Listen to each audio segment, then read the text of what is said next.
आमदारकी सून मैदानातील ज्या गटाची वाट सगळेजण बघत होते. पाऊण तास घेतला गटाने गट सुटण्यासाठी. तो म्हणजे गट क्रमांक 16. या गटामध्ये बिनजोडचा बादशाह, मुंबईचा काळीज, मथुर त्यासोबत सिकंदर होता.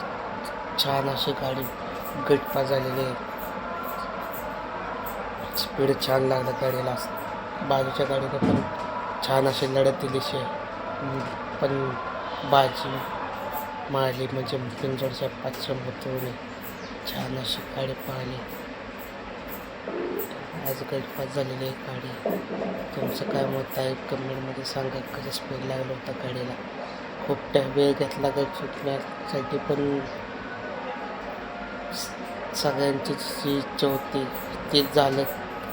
आज पुन्हा एकदा गटपास झालेला आहे मोठ्या मैदानामध्ये. तुमचं काय मत आहे? स्पीड काय लागलेलं आहे ते कमेंटमध्ये नक्कीच सांगा. खूप छान अशी गाडी पळाली. या गाडीने पहिलं पण एक मैदान गाजवलेलं आहे. पुन्हा तो जोड सज्ज